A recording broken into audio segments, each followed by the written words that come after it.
My dear insurance holder, আচ্ছা insurance কেন করে, কি কারণের জন্য, কি কি বিষয়ের জন্য ইন্স্যুরেন্স করে এগুলো তো জানাই আছে। আপনার তো এলআইসি পলিসি আছে। ঠিক তাই থাম্বনেল দেখে, টাইটেল দেখে আজকে টিউটোরিয়াল ভিডিও দেখা শুরু করেছেন। অবশ্যই রিকোয়েস্ট করব শেষ অবধি দেখবেন, তাহলে ইন্স্যুরেন্স করলে এই দায়িত্বটা অবশ্যই আপনাকে পালন করতেই হবে বন্ধু।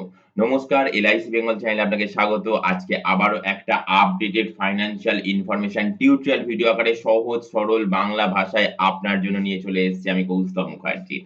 আজকের এই টিউটোরিয়াল ভিডিওটি যদি আপনি দেখেন না, আপনার যদি এলআইসি পলিসি থেকে থাকে না, তাহলে কিন্তু আপনি আপনার সারা জীবনের জন্য এলআইসির এই পলিসির ক্ষেত্রে আপনি আপনার শুধু নয়, আপনার পরিবারের জন্য কিন্তু একটা স্তম্ভ হয়ে আপনি এই কথাটা মনে রেখে দিয়ে কিন্তু কন্টিনিউ করে যেতে পারবেন।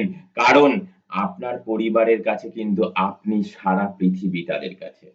আপনি হয়তো মনে করতে পারেন যে আপনি সামান্য একজন পৃথিবীতে মানুষ মাত্র, কিন্তু আপনার পরিবারের কাছেই আপনি তাদের সারা পৃথিবী।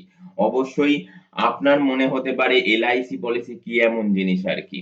আপনি এই কথাটা ভাবতে পারেন। আপনার পরিবারের কাছে গিয়ে বলুন, তাহলে অ্যান্সার পেয়ে যাবেন। আর আমি তো সবসময়তে আমার যত ক্লায়েন্ট বেস আছে, বাই দ্য ওয়ে আমি একজন এলআইসির অ্যাডভাইজার। এলআইসির বিষয়তে ফিল্ডে কিন্তু মানুষজনদের সাথে সামনাসামনি ইন্টারেক্ট করি। তাদেরকে কিন্তু এই কথাটাই বলি, এলআইসি পলিসি কখন দরকার পড়ে সার্টিফিকেটটা, বন্ডটা আমরা কেউ জানি না। তার জন্য যত্ন করে রাখতে হবে, বালিশের তলায় সযত্নে রাখতে হবে এবং যখন দরকার পড়বে তখন যেন সেটা কাজে লাগানো যায়। ক্লেইমের একটা অনেক বড় জায়গা রয়েছে কিন্তু এলআইসিতে। এলআইসি মানেই কিন্তু ক্লেইমের একটা অনেক বড় জায়গা। হেলথ ইন্সুরেন্স মানেই কিন্তু ক্লেইমের একটা অনেক বড় জায়গা। আদার্স কোন ফাইন্যান্সিয়াল ইনস্টিটিউশন নয় বন্ধু, নাই এরকম কোন ইনস্টিটিউশনাল ফাইন্যান্সিয়াল যেখানে কিনা আপনি ওই টাকা দেবেন, সুদ সহ রিটার্ন পাবেন। অনেক বেশি রিটার্ন পাবেন। অনেক, অনেক, অনেক, অনেক, অনেক, অনেক, অনেক, অনেক, অনেকে অনেক কিছু বলবে। কিন্তু এলআইসিতে টাকা জমা করবেন, সেভিংস বা ইনভেস্টমেন্ট করবেন, পাশাপাশি ইন্সুরেন্স কভারেজ থাকবে, মানে ফ্যামিলি ফান্ড ভ্যালু, বিশাল অঙ্কের ফ্যামিলি ফান্ড ভ্যালুও থাকবে। সেই জায়গাটা কিন্তু এলআইসি ছাড়া আদার্স কোনো জায়গায় নেই। যেমন যেমন বন্ধু হেলথ ইন্সুরেন্স এর ক্ষেত্রেও কিন্তু আজকের এই টিউটোরিয়াল ভিডিওটা কিন্তু অবশ্যই জানা দরকার। যাদের হেলথ ইন্সুরেন্স পলিসি আছে, যে হেলথ ইন্সুরেন্স এর ক্ষেত্রেও, মেডিক্লেম এর ক্ষেত্রেও যে আপনি টাকা দিচ্ছেন তার এগেইনস্ট এ কিন্তু মেডিক্লেম এর একটা মানে বিশাল বেনিফিট কিন্তু আপনি পেতে পারেন। তার জন্য বন্ধু যে জিনিসটা করতে হবে সেটা হচ্ছে মানে এখানে যেটা বলছে, in the premium of your, it is the if the premium of your life insurance, LIC and health insurance is due, যদি ডিউ পড়ে যায় না, then pay it, on time, because if your due date if your due date passes, then there is no coverage left in it. Deposit your premium on time so that there is no problem at the time of claim. অবশ্যই বন্ধু কথাটা কিন্তু অবশ্যই খুবই গুরুত্বপূর্ণ কথা। যাদের LIC policy আছে তারা জানে প্রিমিয়াম দেওয়ার একটা ডেট থাকে। যাদের হেলথ ইন্সুরেন্স পলিসি আছে তারা জানে যে হেলথ ইন্সুরেন্সেরও প্রিমিয়াম দেবার রিনিউয়াল করার একটা টাইম থাকে। সেই টাইমটা যেন না পেরিয়ে যায়। সেই টাইমটা পেরিয়ে গেলে কিন্তু কোনো ক্লেমের ব্যাপার থাকে না। হ্যাঁ বন্ধু, কোনো ক্লেমের ব্যাপার থাকে না। ডিউ ডেট এর মধ্যেই কিন্তু হেলথ ইন্সুরেন্স এবং লাইফ ইন্সুরেন্স এর প্রিমিয়ামটা কিন্তু দিয়ে দেওয়া উচিত।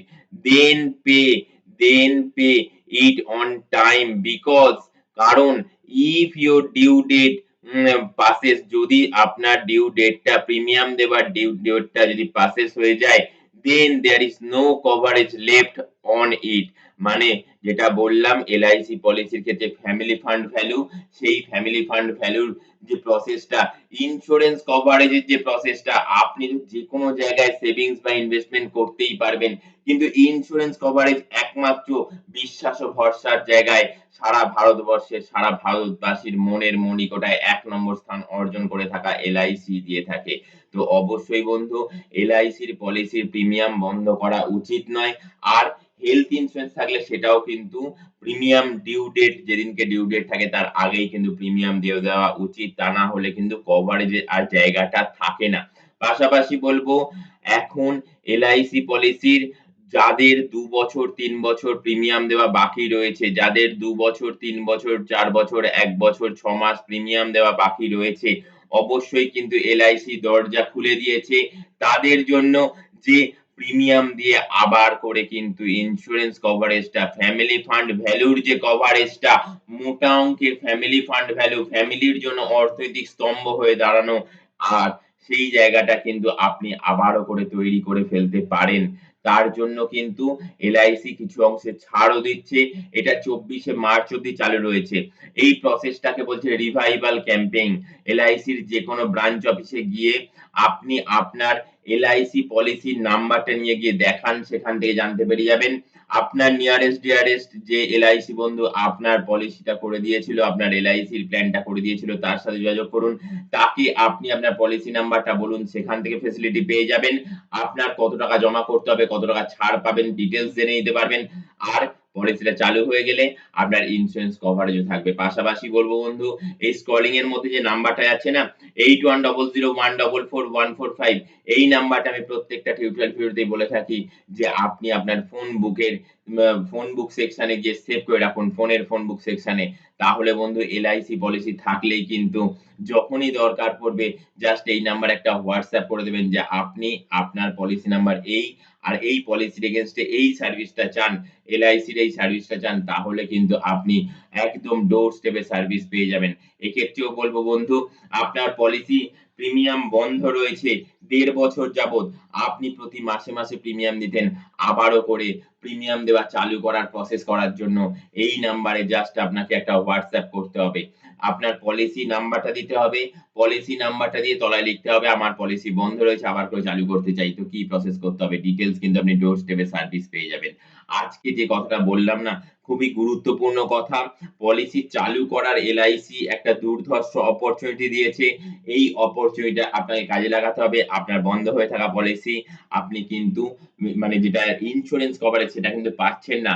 ফ্যামিলি প্রোটেকশন এর যে পার্টটা সেটা কিন্তু আপনার বন্ধ রয়েছে। অবশ্যই আপনাকে সেদিকটা খেয়াল রাখতে হবে। আর কি যে বন্ধ হবার আগে ডিউ ডেট প্রিমিয়ামের ডিউ ডেট হবার আগে যদি প্রিমিয়াম দিয়ে দেন তাহলে কভারেজের জায়গাটা কিন্তু কোনো কম্প্রোমাইজেশন এর জায়গা থাকবে না। এলআইসি কিন্তু আপনাকে ফুল কভারেজ যত টাকার আপনি পলিসি করেছেন যা ক্রাইটেরিয়া আছে টার্মস অ্যান্ড কন্ডিশন সেই মানে অর্থেই কিন্তু আপনার কিন্তু কভারেজটা বজায় থাকবে। আপনার ফ্যামিলি প্রোটেকশনটাও কিন্তু বজায় থাকবে।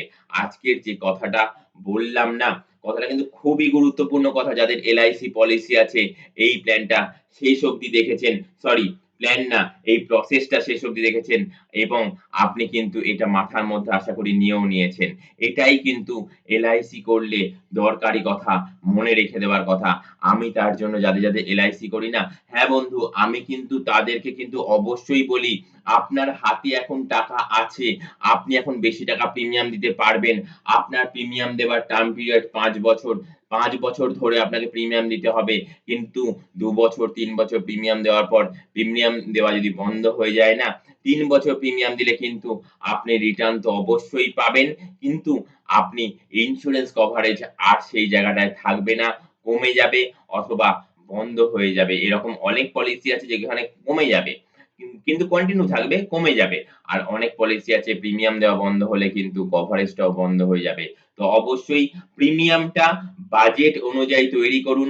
নতুন পলিসির ক্ষেত্রে অবশ্যই বলব প্রিমিয়াম যখন চিন্তা ভাবনা করবেন কত কি প্রিমিয়াম দিতে পারবেন বাজেট অনুযায়ী চিন্তা করুন। আর যারা পলিসি অলরেডি করে ফেলেছেন তো মানে এইটুকুনি রিকোয়েস্ট করব যে প্রিমিয়াম দেওয়া বন্ধ করবেন না।